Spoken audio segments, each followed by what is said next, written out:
Ladies and gentlemen, welcome back. We are about to hear from the fourth finalist in the 2007 GRA Tag Business Launch Competition. This company, like the others, will have 20 minutes to do a presentation, an overview of the company and its future, and then the judges will pick that apart. So please welcome, from the company called IVOX, Greg Warren. Thank you. Well, good afternoon, and I wanted to thank the GRA and TAG for selecting IVOX as one of the final four for the Technology Business Launch of the Year. We're very humbled and very excited to be here, and very excited to tell you about the company that we are building in IVOX, and excited about the future, and looking forward to hearing your questions about what we're doing. But to basically, the premise, and I don't know where our slide is here to advance it. Thank you. Basically, the premise of what we're trying to do is banks use a credit score currently to assess your financial risk. What IVOX is doing is taking driver behavior data off of the vehicles using existing GPS devices and also some newer devices that we've come across. And we're using that through a series of risk analytics to produce a driver score, which is analogous to a credit score itself. That is the premise of the business in terms of what we're trying to do. So what is IVOX? We're an information services company that uses driver behavior data to calculate an overall driver score. And how we do that, again, we just talked about that. We use the data from existing GPS devices that are on vehicles currently, or we use an existing box that we had developed through some racing technology that allows us to do second-by-second GPS data analysis as well for GPS, and sub-second accelerometer data. And the granularity of this data allows us to do very specific and precise measurements around driver behavior, which then becomes predictive for certain claims that are indicative in commercial and personal line auto market. So it is an extremely powerful tool for predicting and understanding risk, which right now has just been focused totally on anecdotal information. This is direct driver behavior data used to assess risk. And now we want to talk about the problem, and one of the things that we wanted to do is bring you an illustration of some of the things that we're trying to prevent. And what you're looking at on the screen right here is something that none of us want to see, and that is a tractor-trailer which has T-boned a sedan. And in this situation, you know, there are fatalities involved, and one of the things that people miss out on is just how prevailing this is. You know, in the U.S., since the Iraq War started, we've lost 3,100 Americans. We lost 2,800 Americans on 9/11. But what people don't realize, we lose 5,000 Americans every single year in truck-trailer accidents. That's one every 90 minutes we lose. They can be prevented if we get the right data in the right hands of the people to manage their drivers. In the state of Georgia alone, we lose 1,700 people to vehicle accidents, one every 5 hours. That is something that we're focused on doing by the fact that we can get better data in the hands of people, both at the commercial and the personal line level, to reduce accidents and reduce this problem. But all that is great, but if you look at it strictly from a business situation, we're looking at a $300 billion problem. And that is the losses in insurance premium paid out in commercial and personal lines auto every single year. So it's a huge problem that we're looking at and assessing. And how do we do that? We do that through driver score. And driver score, again, is the best way to look at it is like your credit score. And what you're seeing on your screen in front of you is some actual results that we did in a pilot basis with a less-than-load carrier. And in this situation, if you'll look in the overall driver score, you have the driver rank, you have the driver name, and then you have the overall driver score. And the driver score itself goes just like a golf score. The higher the score, the worse the performance. And you see it ranging from a 575 to a 686. This is just for your example. We've seen some that range in the 850 to 950, which is extremely aggressive and poor driving. So it gives us a way to precisely predict those drivers that are going to be at risk and those that are going to produce a claim.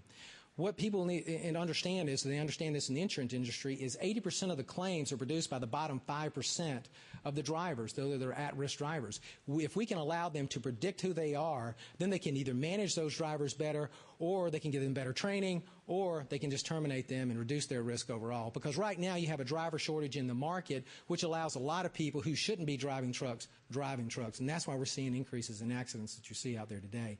But the other thing that we do in the driver score, and the driver score is a singular score, is powerful in and of itself, but one of the things that we did through some of the market research we did is we developed certain indices to indicate what the level of driver risk is really out there relative to certain aspects. And one you see is the speeding index. And what you see on the speeding index right now is a propensity for actually exceeding the posted speed limit.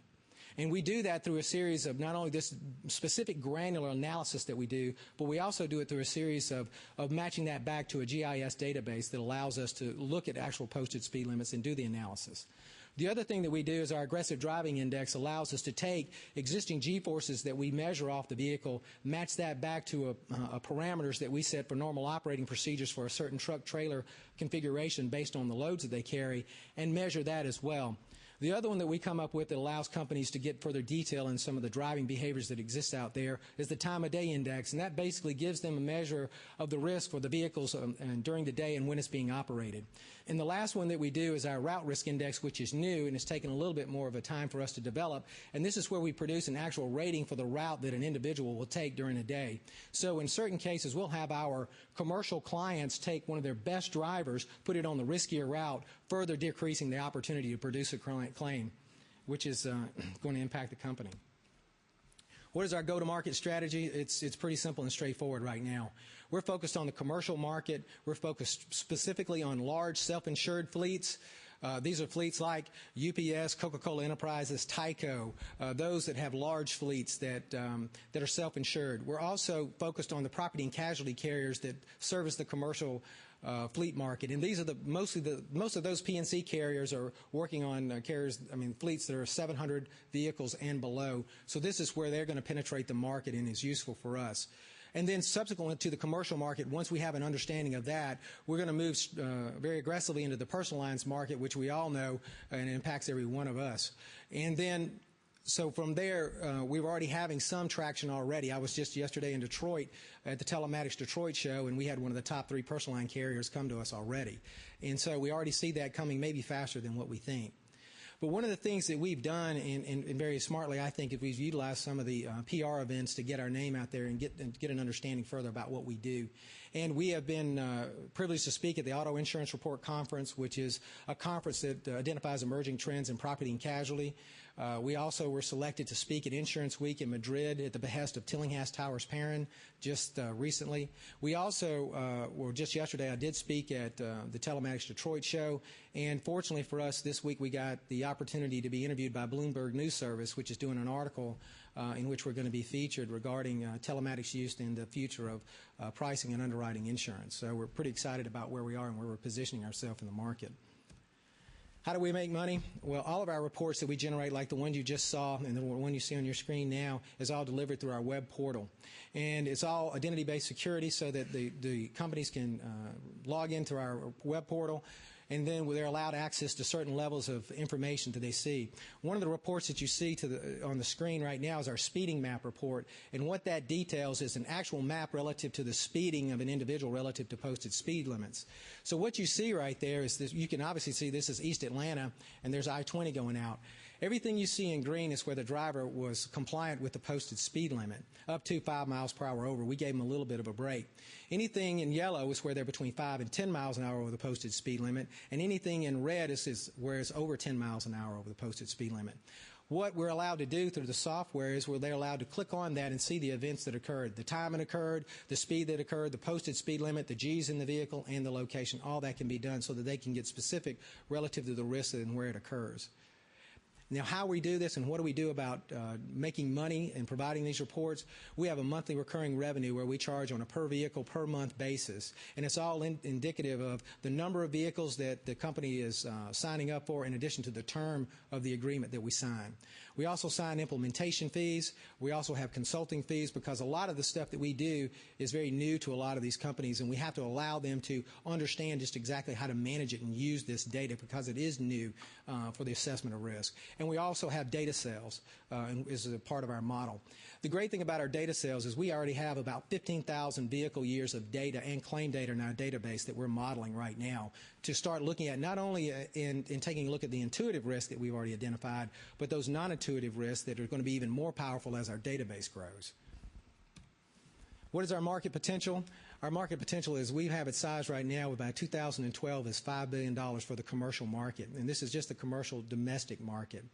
In this market, we see a place for IVOX to have a dominant position in because we are going to be the industry standard because we do have a first mover advantage and also some intellectual property that we're going to go into in a minute. Who will buy it and why? Well, one of the main reasons that's not listed up here, but it is insurance premiums and claims is the number 3 line item expense on the income statement for a commercial trucking company. And if you go and you talk to them and you listen to the analyst calls about what they do about this, they may, well, we're going to hire better, we're going to train better. Well, we just put this technology on. Well, we put this technology on in a lot of cases that are so laborious they don't use it. So what we found is that there's really been no answer and no new way to do this, because it's just been the same story. We hear it every single quarter when we start listening to the analyst calls. But we feel like we have something new and something innovative that allows for this. The other thing we look at is safety managers look at this and they say, if we knew who the high-risk drivers are, we can do our job better. It allows us to put emphasis on the guys that are actually causing the claims and causing the problems. And as I mentioned earlier, 80% of the claims are generated by that bottom 5% of the drivers. If you can identify those, it's incredibly powerful you from a management of your financial risk of a commercial trucking company or of those underwriting a commercial fleet. And then also the thing we look at is hundreds of trucks claims a year are paid out between the $1 million and $10 million range. So if we just prevent one trucking accident, we're looking at a minimum of $1 million potentially in savings that a company doesn't have to pay out. And if it is self-insured, that drops straight to the bottom line. So you can understand why a lot of self-insured fleets are looking at us pretty hard at this point. But one of the examples of one of the things we also use in this, and you see that at the bottom of the screen, this is our braking report and a braking map that we produce. And you can all know, if you're here in Atlanta, this is 75, where someone's going east on 285, making the turn on that big curve going up 75. We'll see a sequence of 5 dots, red dots right there, which indicate hard braking. What that tells us in our analysis, it tells us that guy's hard braking ahead of the turn. But what is even more dangerous for us is the 3 intermediate dots into the curve. It tells us he was braking ahead, he was going too fast, he had to brake again hard into the turn, which means he's about to roll that truck. And you guys, if you've been here in Atlanta, you live in Atlanta, you've seen a truck roll in that particular location before. We're picking that up. But the other thing we're picking up, and you see that from that green dot, that indicates a hard acceleration. And you see that's the merge lane from 285 coming in from the westbound coming up to 75. Well, he just cut somebody off because he had a hard acceleration to prevent that from happening. We identify each and every second of that particular driver behavior. We know what's going on, and we build that into our model in our algorithm. So who are our competitors? One of the interesting things that we were able to do just recently is we were asked by IBM to participate in a program in Montreal, and they did a global search, their global procurement did, and couldn't find anybody that did exactly what we did. But we do have competitors on a tangential basis that do something subsequent to what we do. The first one is we have several insurance companies that are doing some pay-as-you-drive concepts that are really driven out of some intellectual property that Progressive created years ago. The insurance companies themselves are really, in essence, are going to be customers of ours, we feel like, over time. Because there are certain reasons around some of the privacy of the granular data that may drive that. We're already seeing that need to have that done. We see some video-based competitors who basically are just more of event data recorders from our viewpoint. We have some indirect competitors that are more consultants that are really more focused on taking safety level data and maintenance level data and looking at improving safety programs.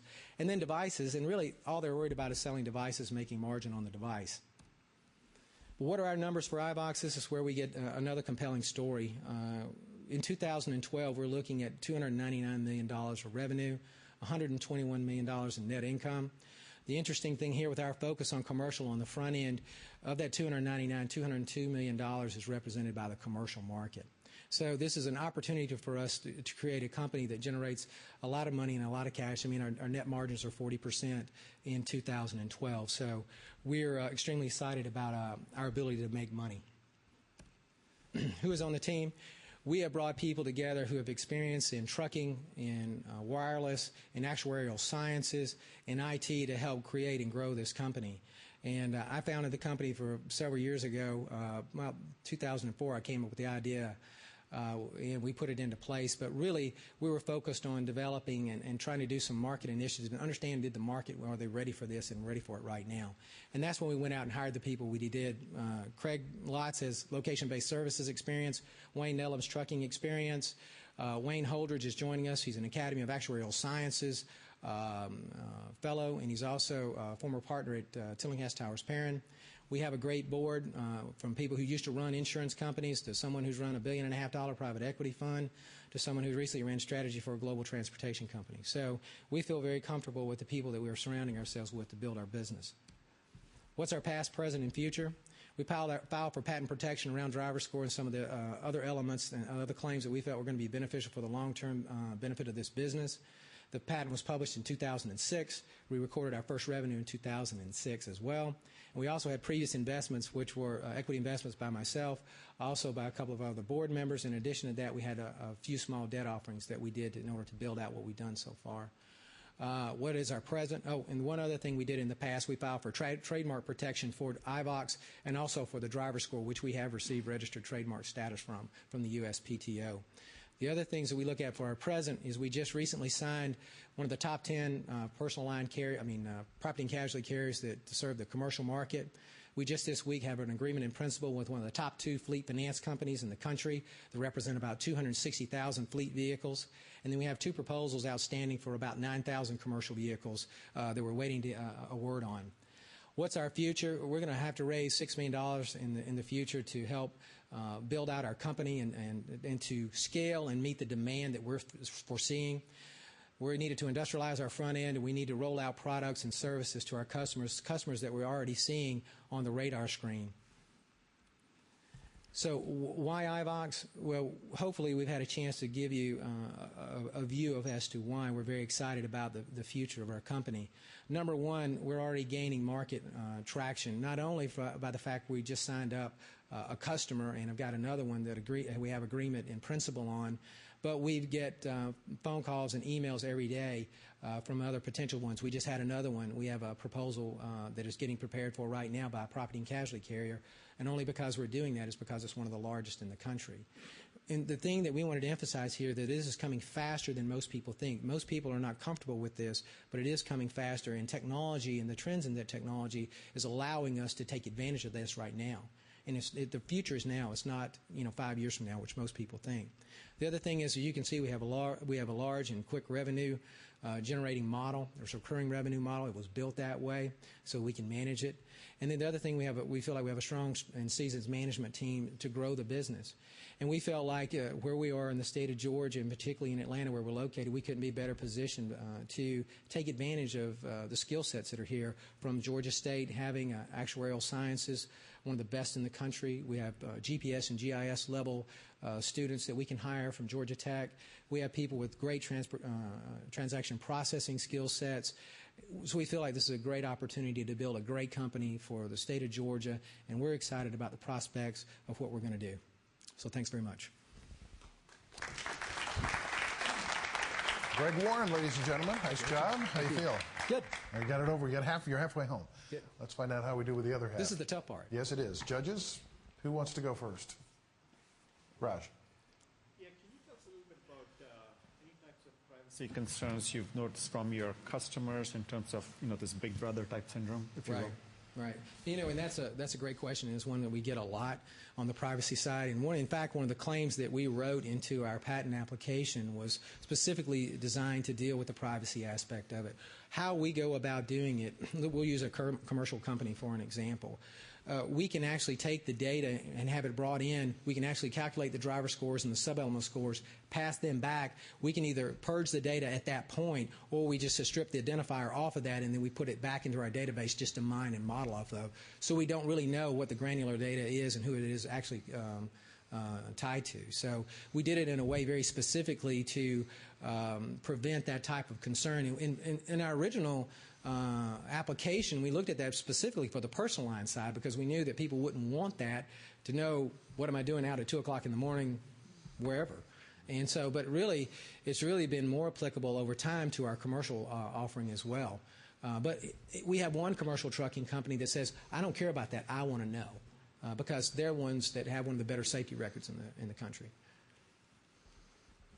How does the unions play into this? Because they're going to fight this tooth and nail. So to what extent can they really kind of undermine or slow your adoption?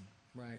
Well, you have to look at the penetration of the union market relative to the overall fleets, and you're talking a lot of the overall fleets as well. But a lot of the market that we're going to go after is the service delivery fleets, where the unions are not really a problem.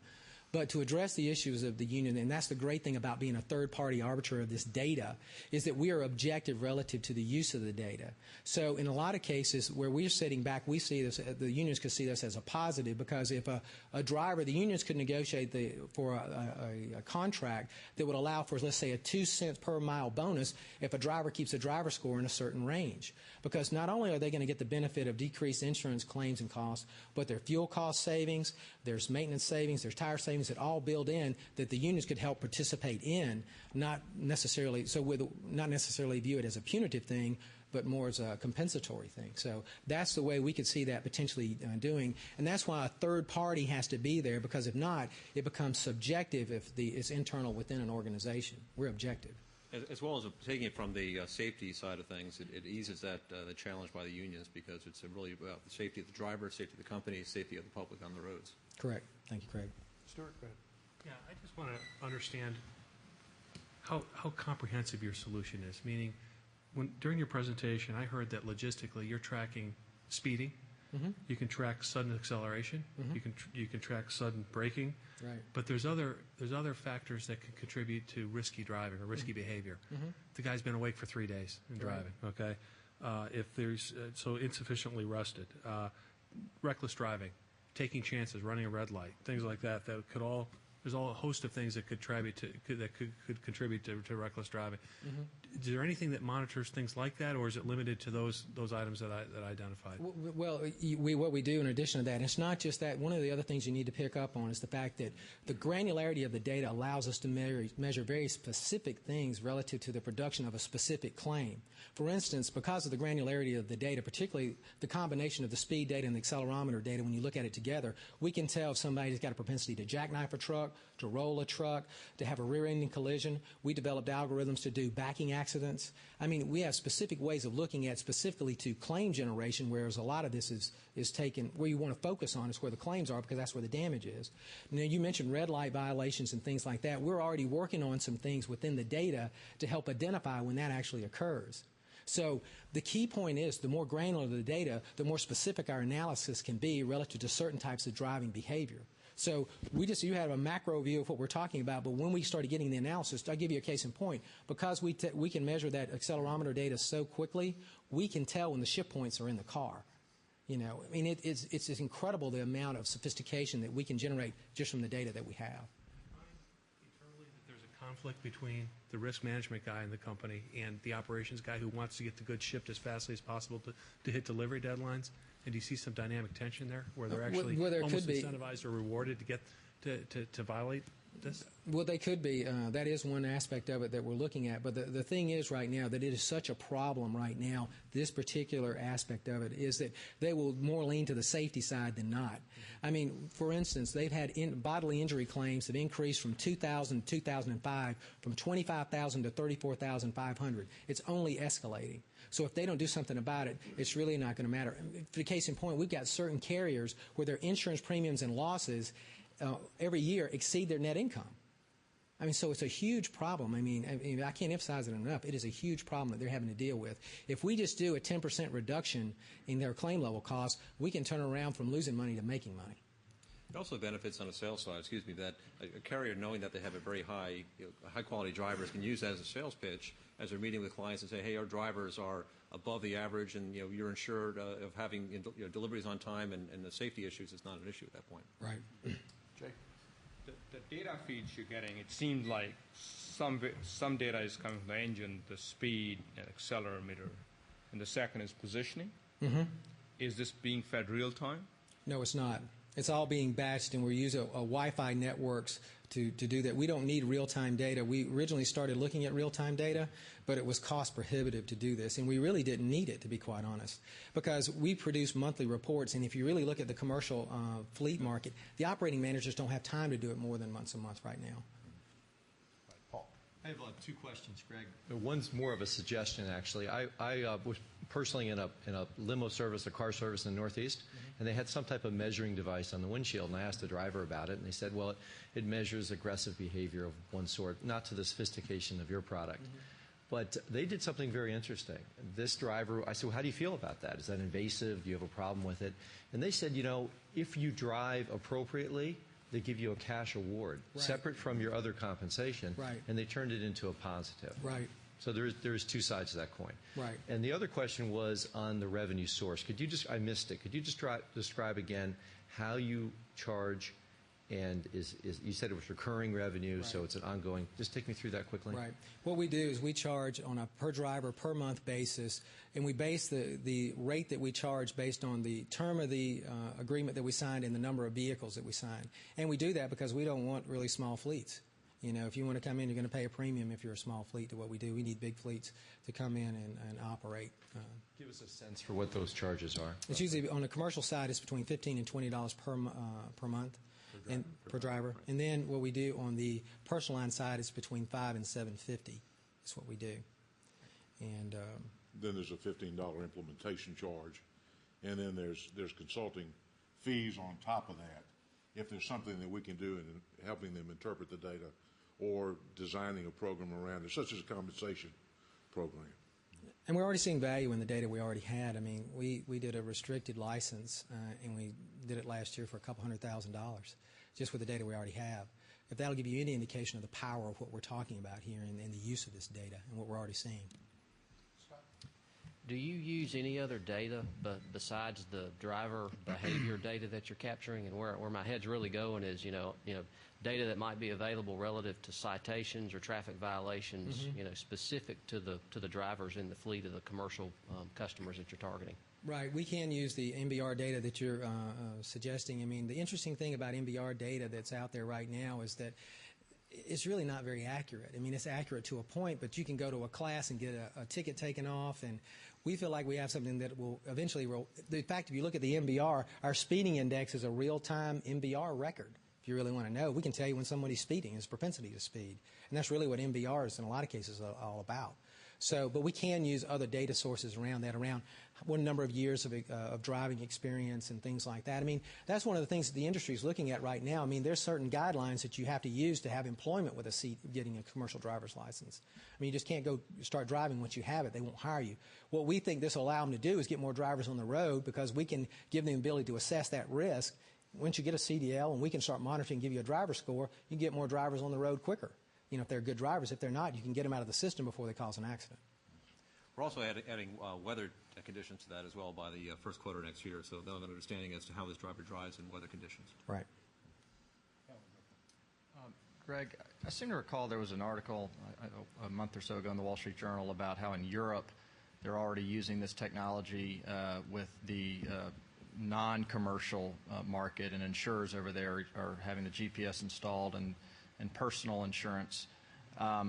What technology are they using to monitor speeding? A lot of the same things you do. Do you view that as competitive? I guess it's good news that the market's beginning to adopt it, but they must be using something because it's already working. I think it was in the UK specifically.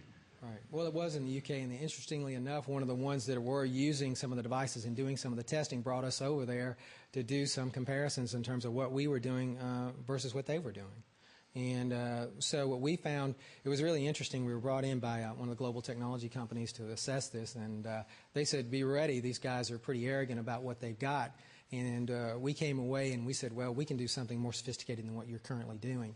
And if you really look at some of the offerings that they're doing right now, it's pretty limited. It's based on, if you've got a teen driving between the hours of 10 and 3 in the morning, you get a 50 pounds additional rate added to your rate. So it's very more simplistic than what we see. But we see our opportunities, to be quite honestly, in Europe being our next market that we will roll into, because we've already had conversations with Mopfree and a few of the other ones that are large personal line carriers in Europe. So we see it coming to there. What's the cost of the device? The cost of the device, through us right now, by the end of the year, our device manufacturer is telling us between $150 and $200 per unit. And that represents this unit that you see right here. And the interesting thing about this one, why this one is so important, is that it powers and draws power off the OBD2 port. So in most classes of commercial vehicles, you don't even need to have an installer do it. I mean, I could give it to you today. You could put it in your car. And that's also going to be something that's going to be highly necessary if you're going to penetrate the personal line market. You just can't have somebody show up at a auto services business to say, you got to be here this week to put this installation in. It just is not going to happen.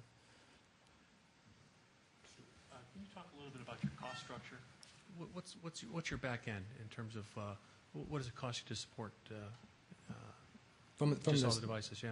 Right, from the devices themselves? Right, from the devices and your back office. Well, the great thing about the devices, we just do a pass-through. We're not a device company at all. Right. We basically let them handle that themselves. So all the device and the risk level associated with the components and anything that goes along with that is handled by our manufacturer. We don't deal with. We have two that we use so that we don't tie our hands with that. We just felt like we wanted a clean information services business in regards to that. And that's one of the great things about it. It allowed us to free up to find this particular box because we found this particular box out of the UK, not here in the States. I'm guessing once a company begins using a technology like yours, behavior will improve just for the fact that you're monitoring it. Do you have any before and after data that might support that? You know, that's a great question. I wish I was almost like I planted it, but we did do. Unfortunately for us, we did do something like that. The results that you saw came off of a LTL truck where we told the drivers that did not tell the drivers we were monitoring them and what we were assessing them for, and then we told them that they were being assessed. And in certain cases, we had 30 drivers. We had 8 of them that we had registered as at-risk drivers.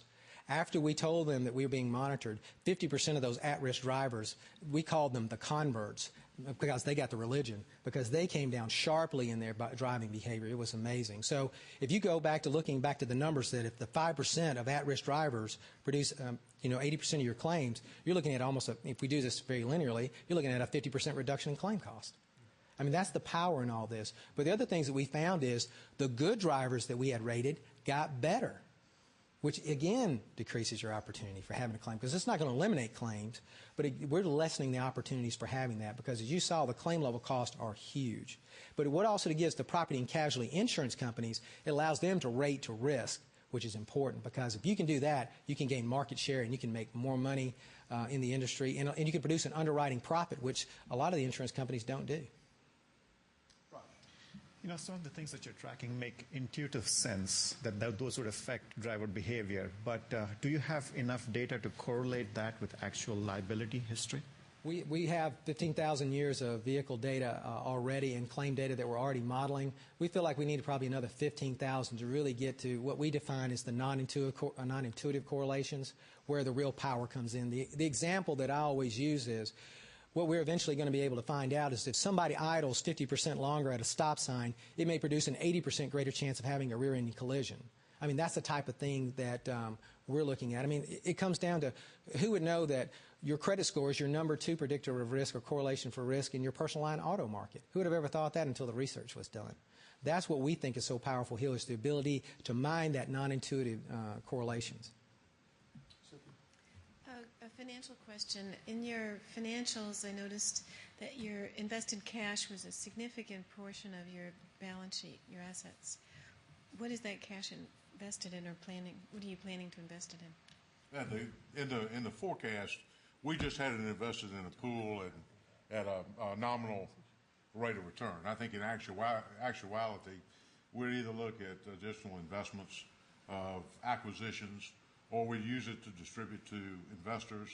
We wouldn't be sitting there with that pile of cash. Dividends to management. Bonus. Yeah, big bonuses. What do you see as barriers to entry, and what are potential threats from new competitors coming in? Well, there's always barriers to entry, and one of the things that we see is, number one, the things that could keep us going is that we may find that there may be a constriction in the market to get boxes necessary to get data fast as we can. The other things we see in terms of barriers to entry, well, really, there's really none unless you have the technology available.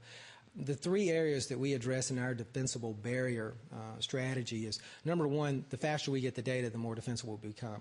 Number 2 is our intellectual property. We have a patent written around this, but we operate as if there's not a patent. So we focus on getting the data as fast as we can. And the third piece of it, and the third leg of it, is we see a branded position in risk-adjusted GPS and GIS data. And that's why we ended up trademarking all the things that we did, because we do see that opportunity that exists out there. And that's what our focus is right now. And to be honest with you, we feel like we have the largest risk-adjusted GPS database in the country right now, and that includes some of the work that's already been done in the personal line market, because they didn't use GPS in some of the trials that they used on usage-based insurance. Can you tell us what your assumption is around the length of time it takes from first customer call to full fleet deployment? You know, how long is the sales cycle? How long is the pilot cycle? How long is the rollout cycle? And soup to nuts, what this looks like? Well, I think you're looking at roughly about a year in certain cases from the beginning to the end. But what ends up happening, and this is something that was brought to our attention on one of our market research calls. We were with one of the about a 2,500 vehicle fleet, and we were with the safety and risk manager. And he looked at me and he said, "Gosh," he said, "Greg, I think this is great." I said, "But you know what scares me if I don't do this?" And I said, "What is that?" He said, "I can't afford to have a plaintiff's attorney stand in front of a jury and pull out $240 and slap it in front of him and say, 'You mean a life is not worth $240 to identify an at-risk driver?' Because if that happens, I'm dead." Mm-hmm. So what we see is we see the pilot phase going out pretty quickly as we start rolling out and identifying the benefits as we see it. So, I mean, to be honest with you, we feel like that is going to generate a lot of, we're already seeing it. I mean, like I said, we have one commercial insurance company that's already signed up with us already, and we're talking about roughly 750 vehicles. And we feel like that, once that gets, the word starts getting out, it just starts, a crescendoing effect occurs. I wasn't going to bring up the whole plaintiff's attorney thing, but you did. That's okay. Isn't this discoverable on the negative side? In other words, in that particular scenario, they could hoist you on your own petard here by saying, you had this driver, you had this data, you didn't necessarily act on it, right? And now this tragically has ended in a fatality. You're in major trouble. Right. But I think the key point you said is they didn't act on it, and that's the key thing. If you have the data, and like in anything else, if you do nothing with it, you're right. To be honest with you, you should have something done to you if you didn't act on it and you knew that it was a risky driver out there. But that's the key point. The ones that we find, the ones that want to improve safety, act on it. The ones that don't, they will not. But the market is going to force them to do it. The example I used in personal line market is credit scores were being identified and used in the rating structure. They started cleaning out the portfolios of bad drivers, and there was one property and casualty carrier that didn't say that we didn't want to use credit, we don't want to protect your privacy. All the bad risk fell to him. We see that happening in commercial auto. As this starts being penetrated in the market, they're going to start culling bad drivers. So let's just say company A calls 800 drivers. Well, this other company picks up 400 drivers. They're at risk, and he had no ability to understand the financial risk that he just undertook, and now his financials are impacted. Yeah, but doesn't the unions come back into play here? They're not just going to let you fire the guy willy-nilly first time. Well, you're assuming it's a union shop. That's right. You're assuming it's union shop, and a non-union shop is really. What's the percentage of union shops, or versus non-union shops in your marketplace? Well, our focus, to be honest with you, in initial stages is where a lot of the volume is in the service delivery fleets, not necessarily on the over-the-road fleets. So we really don't have that number in front of us in terms of the penetration and relative to the union, because if we can pick up some that are non-union, we'd much rather go that route first. And the over-the-road fleets are primarily non-union. Mm-hmm. So those folks, there you are. That's IVOX. Thank you very much for your time and your energy. And now we have reached the hour of decision. For the next 60 minutes or so, our judges will retire to their chambers and debate amongst themselves which of the four of the presenting companies have done the best job at articulating their value proposition and indeed, after cross-examination, have the best potential. And at 6 o'clock, we'll gather back here in this studio live and announce the winner. That's $100,000 in cash and $200,000 in services. So stay tuned. The best is yet to come.